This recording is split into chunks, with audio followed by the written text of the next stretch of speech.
Jordan Cronenweth, whom Ridley Scott hired to be the director of photography on Blade Runner, was one of the greatest cinematographers of our modern age. I think Jordan was one that represented probably one of the best of the best. And Jordan is one of the most important cameramen in Hollywood at that point. Well, we all paint with light, but he was one of the grandmasters, as far as I'm concerned. He was born here in California in 1935, and when Jordan came to working age, worked as an assistant at the lab, in Columbia. I think Columbia was doing a Western and was short of camera assistants, and so he left the lab, his summer job, and went and worked as a camera assistant, and then never went back to school. When I met him at the American Film Institute, we clicked as friends immediately because we were both very passionate about photography. He'd even come out of that Connie Hall, Haxel Wexler school where I think Jordan had probably been an operator. Jordan and he struck up a relationship and a friendship, and then went on to, collaborate on the next 10 movies that Conrad did. And then I believe that it was a picture that Conrad was offered that he turned down and recommended Jordan, and Jordan went on to shoot that and started his career as a cinematographer. I'll tell you, one of the most amazing things that I remember about Jordan was on Cutter's Way. I was the AFI intern and trying to be, a fly on the wall. And he said, put a double in that light. And so I put a double in. And then he said, now put a single in. And he said, put a single in the light. And he turned to me and he said, Ernie, what do you think? A double or a single? You could have knocked me over with a leaf. I was just floored that this man would ask me what I thought about lighting his set. So I said, well, I think you ought to put a double in it. He said, absolutely right. Put a double in it.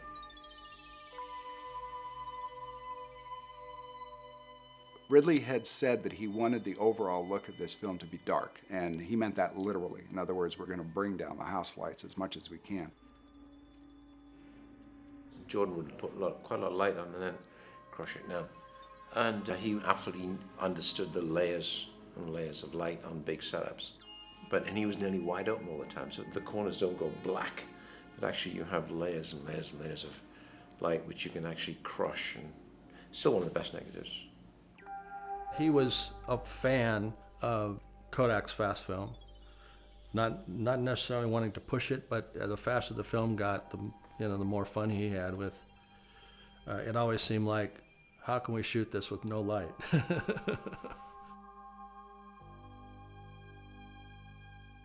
He said, why don't we just deduct light? And I thought, well, that sounds like a great idea because I'm a grip, and now I'm going to be able to do a lot of lighting and, basically just putting big blacks up on over the side and just taking out the light. His favorite quote of mine was, it's not what you light, it's what you don't light that separates you from everyone else. So it's like the lack of overlighting, negative sources, negative feels, and good contrast. I could vision him sitting there and staring through the camera, because Jordan would just hang in there and he would look through the camera until it just seemed right. He was never in a hurry. Let's look at what we have and how do we make it better. And he was brilliant at that.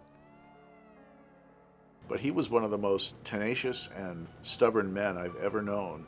And I mean that in a positive way, because he would fight to keep his imagery as sharp and as vital as he could up until the last minute when, he gave the set over to the director.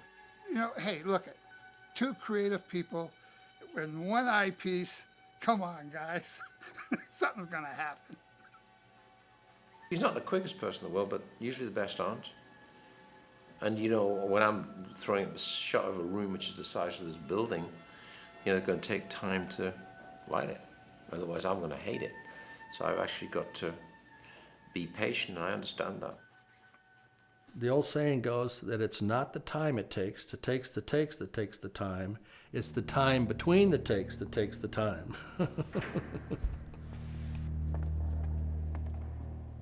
Jordan had almost like a Vermeerish type of approach to light. Everything was sourced interestingly. There were deep pools of darkness, and there was always a very, very complicated palette. And it certainly wasn't just like a flat, high-key, overall wash of light as so many other films are. He really knew what he was doing. You know what? I'll tell you the secret. Is a large source as close to your subject as possible. Right on the sideline, right out of frame. And then you have all that wraparound. See, so you have a fill and a key all from one source.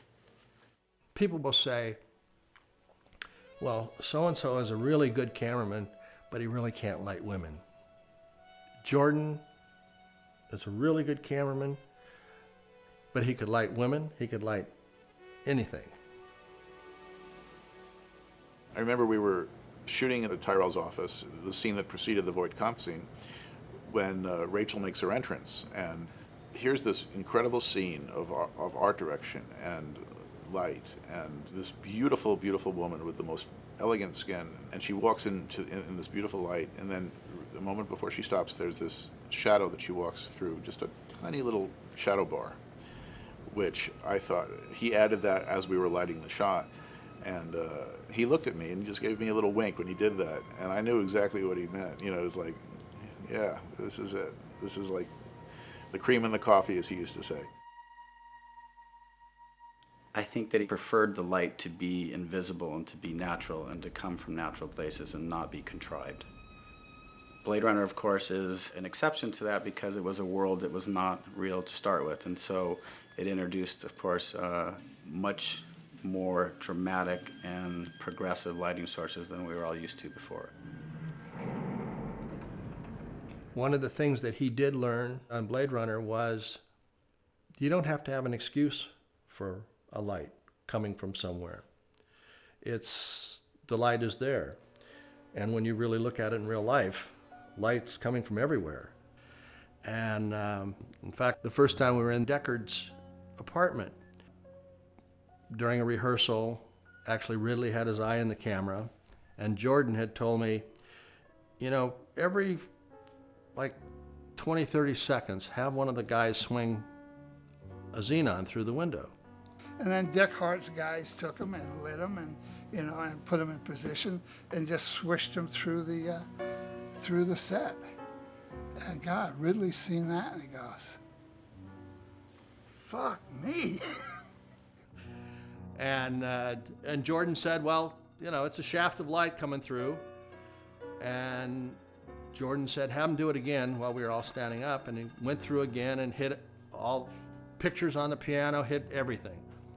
Well, Ridley said, I like that. Let's use it. And then that was the beginning of the Xeons. From that time on, the Xeons were everywhere. A lot of people that know Blade Runner do not believe that we had just 4 1-kilowatt xenon searchlights.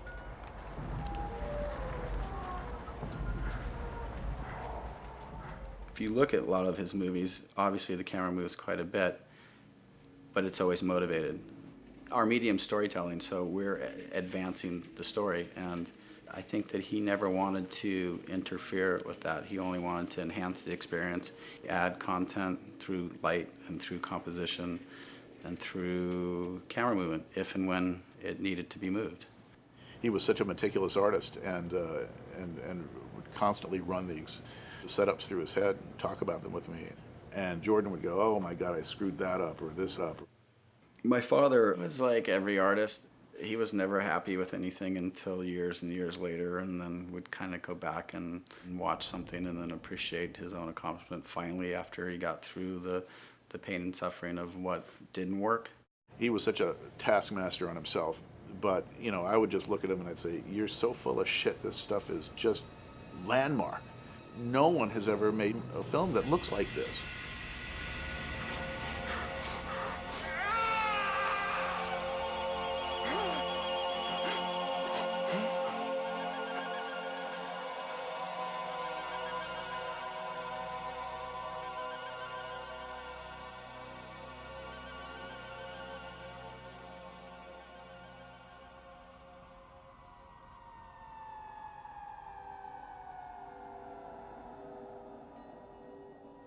Looking back on it, Jordan was very proud of what we had done. Later, the film got ignored at Oscar time, which was really sad. The divine injustice of its lack of recognition by the Academy and by the ASC at that time was just frightening. He was a brilliant, brilliant cameraman, and I think he got screwed not being nominated for an Academy Award. There's no two ways about it. But in Jordan's case, he won the BAFTA, which is the English Academy Award, for cinematography on Bladerunner, which was well deserved. Interesting, BAFTA, it's the opposite way that our Academy works. You know, that's why often you hear when people get nominated here, it's all about the nomination and not so much the award. Of course, everybody wants the award, but there it's your peers that actually decide that. So it meant a lot. It was nice validation for, you know, an accomplishment. Do you know when he won the BAFTA, it was the middle of the night, and he called me from England. He called me from England and said, "We've won the BAFTA. We've won the BAFTA." And he included me as a partner in that. And I was stunned at his generosity. I learned a lot from that man. He was comfortable enough as an artist and as a professional that he looked at sharing his knowledge as a gift that he could give to other people. You know what? I tell you something. All your good photographers are sharers. They don't have any secrets because they know there's no secrets. He shared everything with everybody who was interested. If somebody was interested in lighting or cinematography, he was there for them. I came in toward the end. There were about 4 weeks left to go to do one shot, one night. It was the car going through the tunnel, the 3rd Street tunnel downtown with the white tile walls and everything. And Ridley liked what I did and kept me for the rest of the show. And Jordan, one of the most wonderful human beings I've ever known, was very generous, and he just said, "Ridley likes your stuff, go out and do it." He just sort of gave me a free hand to do. I knew what filtration, I knew what they were doing with smoke, and had a sense of some of the lighting setups. So I was able to replicate Jordan's work very easily. He didn't feel like he had any mysterious secrets or exposure secrets or tricks that for a long time people kept to themselves. And so there's a whole array of us that grew up under his tutelage that are all shooting, working cinematographers now, all in the AAC. Everybody, it seems, that was fortunate enough to work with him certainly gained a lot by that experience. One of the things I learned from Jordan is, you know, if you think of something at take 3 or 4 that you want to change, or you get an idea, I mean, creativity is a linear process. And let's face it, a creative mind doesn't stop creating just because you start shooting take 1 or take 5. And if, you know, Jordan thought of something that he wanted to do after the first couple of camera takes, he did it, and he threw it in.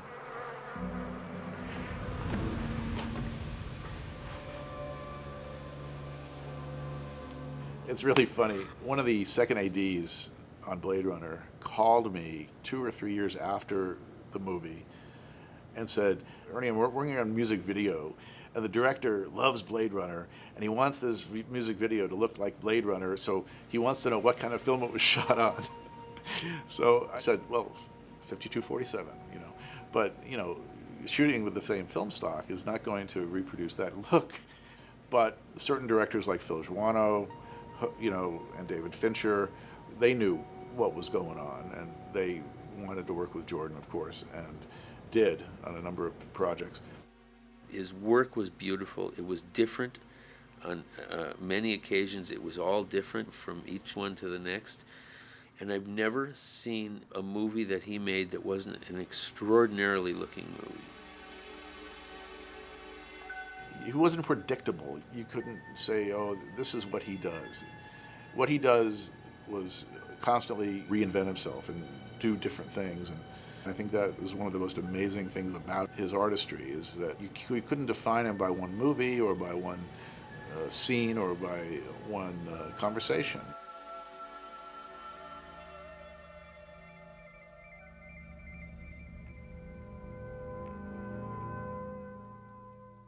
For a number of years, my father had suffered from a disease that was unknown at the time, and it put him in a physical, mentally perfectly clear. Physically, it drained him. Jordan had really got it down. I mean, he, and then his body gave out. But he finally, he figured it out, and his body lost it, yeah. He was misdiagnosed, and the medication he was taking was the exact opposite of what he should have been taking for what was really wrong with him. In the end, when we finally discovered what it was, and embarrassingly, it wasn't a doctor that discovered it. They were at a cocktail party, 6 months after Bladerunner, and someone inadvertently said, "How long has your husband had Parkinson's disease?" And she was like, "No, of course, he's got MS." She said, "Oh no, he's got Parkinson's." I think they went to a neurologist that week, and he got back about 80% of his mobility and went on to do 5 or 6 more features. He dealt with it so evenly, and so he would joke about it. And like I said, he's just a kind and gentle man, and he didn't let his physical problems interfere with his art. You could never feel sorry for yourself or let your fatigue or your duress come into play when you saw someone that had so many obstacles to overcome, that never ever lost focus, compromised shots, let integrity drop. It was always about the shot till the end when they called wrap. But I don't know how he did it. I have no idea how he survived. It's a testament to willpower and durability and the inner strength of a human being. In the end, my father eventually succumbed to Parkinson's disease, and he was in intensive care for months and then never fully recovered from that. I was kind of embarrassed with myself because I didn't want to be there. I knew I should be there. It was one of those things where I knew I should be there and I should show my respect, but he was in such sad shape that I don't know if he would have wanted me there. And I tell you, He just didn't wake up after Thanksgiving one day. And so I think that at some point the burden was too much, and the strength it took to fight it was too much, and he didn't.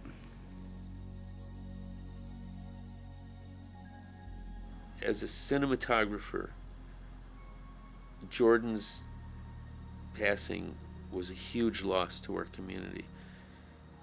He was the best of us. I think today he empowers young cinematographers and old cinematographers that want to reflect back on another master of the craft, whether it was a commercial or a music video or a concert movie or a film. And I think that he leaves a lasting lesson to just be observant to what goes on naturally around us, and love light and watch it and be it, feel it, and it'll come across.